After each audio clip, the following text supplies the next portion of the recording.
So while we're sitting here chatting, what's your favorite beer? Pabst Blue Ribbon. Beer initially was by neighborhood.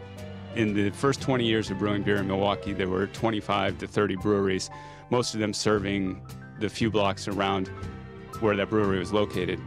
But even by the 1850s, some of these breweries were starting to ship their beer.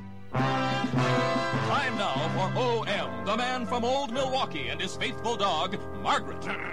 What really gave Milwaukee a competitive advantage over other German-American brewing cities like Cincinnati and St. Louis was the fact that it's colder here. Great hops and barley malt. Look, Margaret, that gold mine is caved in.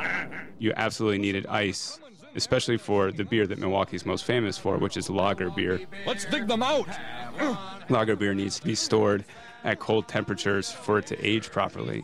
Gives you a new perspective on Wisconsin winter.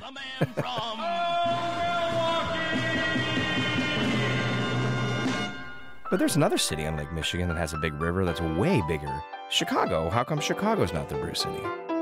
Milwaukee had a couple of things going for it.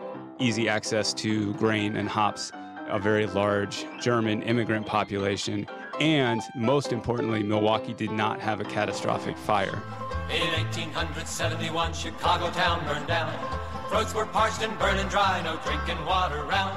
Milwaukee took advantage of Chicago's catastrophic fire and immediately started shipping beer into the city. Here singing, here come the wagons, Schlitz beer wagons. It made Milwaukee famous and quenches a nation's thirst. Schlitz! The Joseph Schlitz Brewing Company, Milwaukee and other cities. By the mid-1850s, some of the shipping brewers were shipping as many as 1,000 barrels. And it was really with the advent of the refrigerated rail car that Milwaukee was able to ship nationwide. Say, I'd like you to meet a couple friends of mine here. This right here is Mr. No Label. But there were some very precocious breweries here. And over here, of course, is Pabst Blue Ribbon. Miller, Pabst. What do you have? Pabst Blue Ribbon. Pabst Blue Ribbon beer. Blatz and Schlitz, they had easy access to the river. They could transport the beer that way. Then they also had the beer line, the rail line that came through along the river. Excuse me, you said it was called the beer line? It's getting close to the end of the line.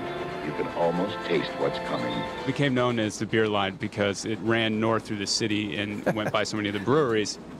I could see the guys at lunch break going, woohoo, here comes the beer line. Because the next stop is called Miller Time.